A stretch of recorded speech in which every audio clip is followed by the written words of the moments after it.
Assalamualaikum warahmatullahi wabarakatuh. Perkenalkan, nama saya Nimadi Sri Wulandari dengan NIM S1S1210007. Pada kesempatan kali ini, saya akan membawakan materi tentang mata kuliah sistem operasi, di mana materinya adalah sebagai berikut. Proses dan sinkronisasi. Konsep interaksi. Sinkronisasi diperlukan untuk menghindari terjadinya ketidakkonsistenan data akibat akses data secara konkret. Proses-proses disebut konkuren jika proses-proses itu ada dan berjalan pada waktu yang sama. Proses-proses konkuren ini bisa bersifat independen atau bisa juga saling berinteraksi. Nah, komunikasi antar proses, di mana ada dua sistem komunikasi antar proses, yaitu sistem berbagi memori dan sistem berkirim pesan. Sistem berbagi memori atau share memory system merupakan salah satu cara komunikasi antar proses dengan cara mengalokasikan suatu alamat memori yang untuk dipakai berkomunikasi antar proses. Nah, sedangkan sistem berkirim pesan adalah proses komunikasi antar bagian sistem untuk membagi variabel yang dibutuhkan. Proses ini menyediakan dua operasi, yaitu mengirim pesan dan menerima pesan. Nah, ketika dalam keadaan sinkron, terjadi dua kejadian, yaitu blocking side dan blocking revenge. Pemblokiran pengiriman sampai pesan sebelumnya diterima. Blocking request adalah pemblokiran penerima sampai terdapat pesan yang akan dikirim. Nah, ketika keadaan asinkron terjadi dua kejadian, yaitu non-blocking side dan non-blocking receive, di mana non-blocking send, yaitu pengiriman dapat terus mengirim pesan tanpa memperdulikan apakah pesan sebelumnya sampai atau tidak. Sedangkan non-blocking receive, yaitu penerima menerima semua pesan, baik berupa pesan yang valid atau pesan yang salah atau nol. Nah, komunikasi antar proses yaitu penukaran pesan oleh proses memerlukan antrian sementara. Pada dasarnya terdapat tiga cara untuk mengimplementasikan antrian tersebut. Yaitu yang pertama, kapasitas nol. Antrian mempunyai panjang maksimum nol, sehingga tidak ada penungguan pesan atau message waiting. Nah, dalam kasus ini, pengirim harus memblok sampai penerima menerima pesan. Yang kedua, kapasitas terbatas, yaitu antrian mempunyai panjang yang telah ditentukan. Nah, panjang banyak N pesan dapat dimasukkan jika antrian tidak penuh ketika pesan dikirimkan, pesan yang baru akan menimpa dan pengirim dapat melanjutkan eksekusi tanpa menunggu. Yang ketiga, kapasitas tak terbatas. Antrian mempunyai panjang yang tak terhingga, sehingga semua pesan dapat menunggu di sini dan pengirim tidak akan pernah diblok. Klien atau server. Server adalah komputer yang dapat memberikan servis ke server, sedangkan klien adalah komputer yang mengakses beberapa servis yang ada di klien. Nah, ketika klien membutuhkan suatu servis yang ada di server, dia akan mengirim request kepada server lewat jaringan. Nah, jika request tersebut dapat dilaksanakan, maka server akan mengirim balasan berupa servis yang dibutuhkan untuk saling berhubungan menggunakan soket. Nah, karakteristik server ini yang pertama pasif, yang kedua menunggu request, yang ketiga menerima request, memproses mereka dan mengirim balasan berupa servis. Nah, karakteristik klien itu yang pertama aktif, kedua mengirim request, yang ketiga menunggu dan menerima balasan dari server. Selanjutnya RPC, yaitu Remote Procedure Call. RPC adalah sebuah metode yang memungkinkan kita untuk mengakses sebuah prosedur yang berada di komputer lain. Nah, untuk dapat melakukan ini, sebuah server harus menyediakan layanan remote procedure.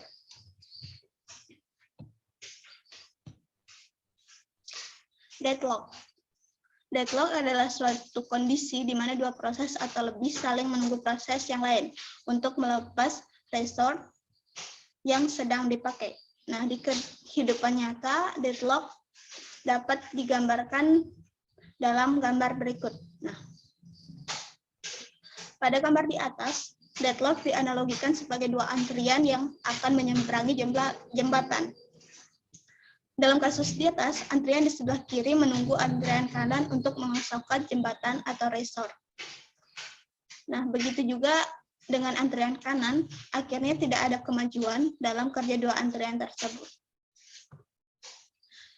Selanjutnya ada starvation. Starvation adalah kondisi yang biasanya terjadi setelah deadlock. Proses yang kekurangan resource karena terjadi deadlock tidak akan pernah mendapatkan resource yang dibutuhkan sehingga mengalami starvation atau kelaparan. Nah, ilustrasi starvation di dunia nyata dapat dilihat seperti gambar di atas ini. Nah, pada gambar di atas, pada antrian kanan terjadi starvation karena resort atau jembatan selalu dipakai oleh antrian kiri. Nah, dan antrian kanan tidak mendapatkan giliran. B. Sinkronisasi. Rage condition. Rage condition adalah suatu kondisi di mana dua atau lebih proses mengakses share memori atau sumber daya pada saat yang bersamaan, dan hasil akhir dari data tersebut tergantung dari proses mana yang terakhir selesai dieksekusi. Sehingga hasil akhirnya terkadang tidak sesuai dengan yang dikehendaki. Nah, cara untuk menghindari rage condition ini adalah kita harus dapat menjamin bahwa jika suatu proses sedang menjalani critical section, maka proses lain tidak boleh masuk ke dalam critical section tersebut. Nah, critical section adalah segmen kode yang mengakses data yang digunakan proses secara bersamaan. Section yaitu seperti ini. Selanjutnya, critical section dalam kernel. Yang pertama ada interupsi. Interupsi adalah suatu masalah bila mengandung critical section-nya sendiri. Timer interrupts. Timer interrupt tidak secara langsung menyebabkan terjadinya penjadwalan ulang suatu proses. Yang kedua, page fault. Page fault adalah suatu masalah yang potensial. Nah, jika sebuah kernel rutin mencoba untuk membaca atau menulis ke user memori, akan menyebabkan terjadinya page fault yang membutuhkan masukan atau keluaran, dan proses yang berjalan akan ditunda sampai masukan keluaran selesai. Kernel kode memanggil fungsi penjadwalan sendiri. Nah, setiap waktu banyak proses yang berjalan dalam kernel mode, akibatnya sangat mungkin untuk terjadi rage condition. Nah, untuk mengatasi hal tersebut, kernel mempunyai metode, yaitu yang pertama, preemptive kernel, yaitu pada mode ini, proses yang sedang dieksekusi dalam kernel diizinkan untuk diinterupsi oleh proses lain yang memenuhi syarat. Yang kedua, non-preemptive kernel, di mana mode yang tidak memperbolehkan suatu proses yang berjalan dalam kernel mode diinterupsi oleh proses lain. C. Solusi critical section. Adapun beberapa solusinya yaitu yang pertama ada algoritma 1, di mana pada algoritma ini masalah muncul ketika ada proses yang mendapat giliran memasuki critical section, tapi tidak menggunakan gilirannya sementara proses yang lain ingin mengakses critical section. Pada kondisi ini tidak memenuhi syarat progress karena P0 tidak dapat memasuki critical section dan ia menunggu P1 mengeksekusi non-critical section-nya sampai kembali memasuki critical section. Kondisi ini juga memenuhi syarat bound waiting, karena jika pada gilirannya P1 mengakses critical section, tetapi P1 selesai mengeksekusi semua kode dan termate, maka tidak ada jaminan P0 dapat mengakses critical section dan P0 pun harus menunggu selamanya. Selanjutnya ada algoritma 2. Algoritma 2 juga mencoba memecahkan masalah critical section untuk dua proses. Algoritma ini mengantisipasi masalah yang muncul pada algoritma 1 dengan mengubah penggunaan variabel turn dengan variabel flag. Variabel flag menyimpan kondisi proses mana yang boleh masuk critical section. Proses yang membutuhkan akses ke critical section akan memberi nilai flagnya true. Sedangkan proses yang tidak membutuhkan critical section akan men-set nilai flagnya menjadi bernilai false. Selanjutnya algoritma 3. Algoritma 3 ditemukan oleh J.L. Peterson pada tahun 1981 dan dikenal juga sebagai algoritma Peterson.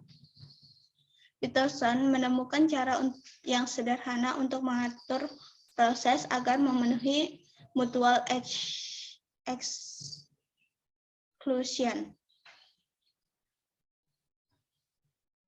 Algoritma ini adalah solusi untuk memecahkan masalah critical section pada dua proses. Selanjutnya, algoritma tukang roti. Algoritma tukang roti adalah solusi untuk masalah critical section pada N buah proses, di mana algoritma ini juga dikenal sebagai Lamport-Becker algorithm, di mana ide algoritma ini adalah dengan menggunakan prinsip penjadwalan seperti yang ada di tempat penjualan roti.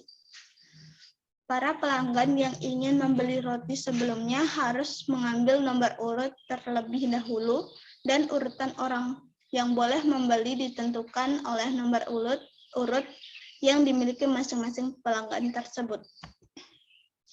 C. Perangkat sinkronisasi. Sinkronisasi adalah proses pengaturan jalannya beberapa proses pada saat yang bersamaan. Tujuan utama dari sinkronisasi adalah menghindari terjadinya inkonsistensi data karena pengaksesan oleh beberapa proses yang berbeda atau mutual exclusion. Nah, serta untuk mengatur urutan jalannya proses-proses sehingga dapat berjalan dengan lancar dan terhindar dari deadlock atau starvation. Selanjutnya ada test and set. Sebagian besar sistem komputer saat ini menyediakan instruksi-instruksi perangkat keras khusus yang mengizinkan kita untuk menguji dan memodifikasi nilai dari sebuah variabel. Instruksi ini disebut instruksi test and set. Nah, karakteristik penting dari instruksi ini adalah pengeksekusiannya. Instruksi secara atomik. Nah, jadi jika dua instruksi test and set dijalankan secara serentak, kedua instruksi tersebut akan dieksekusi secara sekuensal. Selanjutnya ada semafor. Dalam kehidupan nyata, semafor adalah sistem sinyal yang digunakan untuk berkomunikasi secara visual. Dalam software, semafor adalah sebuah variabel bertipe integer yang selain saat inisialisasi hanya dapat diakses melalui dua operasi standar, yaitu increment dan decrement. Semafor memiliki dua jenis, yaitu yang pertama binary semafor, yaitu semafor ini memiliki nilai 1 atau 0, sering juga disebut sebagai semafor primitif. Yang kedua, counting semafor. Nah, semafor ini memiliki nilai 0, 1, serta integer lainnya. Banyak sistem operasi yang tidak secara langsung mengimplementasikan semafor ini, tetapi dapat memanfaatkan binary semafor. Fungsi semafor yaitu mutual exclusion, di mana thread yang akan memasuki critical section-nya akan memanggil fungsi kunci terlebih dahulu. Nah, setelah thread keluar dari critical section-nya, thread tersebut akan memanggil fungsi buka sehingga same value akan naik menjadi lebih dari 0, dan satu dari beberapa thread yang sedang menunggu akan mendapatkan giliran untuk memasuki critical section-nya. Kedua, resource controller. Resource controller, di mana pelanggan adalah thread dan kapasitas restoran adalah resource, dan pegawai restoran adalah semafor. Dan semafor menyimpan banyaknya resource yang tersedia. Saat thread ingin memakai resource, ia akan memanggil fungsi kunci. Nah, jika semua resource sedang dipakai, thread tersebut harus menunggu.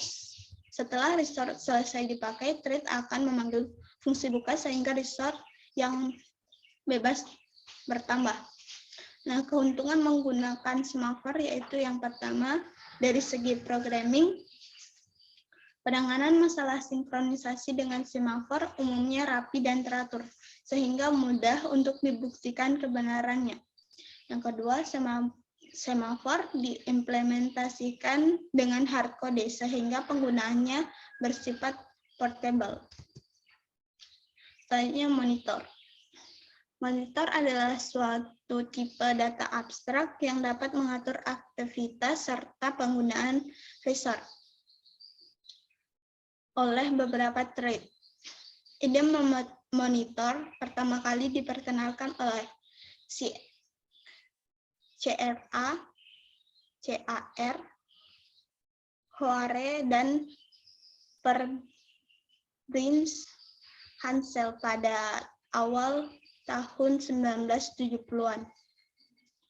Monitor menyediakan tipe data condition untuk programmer yang ingin menerapkan sinkronisasi yang sesuai untuk masalah yang dihadapinya. Condition untuk operasi-operasi yaitu yang pertama, while, sesuai nama thread yang memanggil fungsi ini akan dihentikan karyanya. Yang kedua, signal. Nah, jika suatu thread memanggil fungsi ini, satu dari beberapa thread yang sedang menunggu akan dibangunkan untuk bekerja kembali. Keuntungan memakai monitor yaitu kompilator pada bahasa pemrograman yang telah mengimplementasikan monitor akan memastikan bahwa resource yang dapat diakses oleh beberapa thread dilindungi oleh monitor, sehingga prinsip mutual exclusion tetap terjaga. Nah, yang kedua, kompilator bisa memeriksa kemungkinan adanya deadlock. Selanjutnya, monitor Java.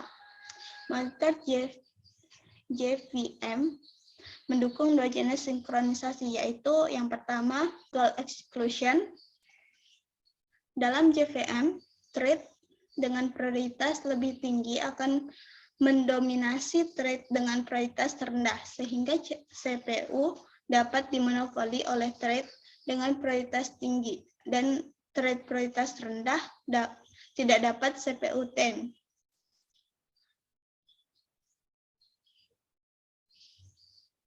Untuk mengatasi hal ini, digunakanlah monitor. Yang kedua, cooperation. Dalam JVM, semua objek dan kelas diasosiasikan dengan monitor atau objek monitor dan kelas monitor. Untuk mengimplementasikan mutlak exclusion, JVM mengasosiasikan lock untuk setiap objek dan kelas, atau disebut juga dengan object looking. Nah, mungkin sekian yang dapat saya jelaskan, lebih dan kurangnya mohon dimaafkan. Akhir kata saya ucapkan terima kasih.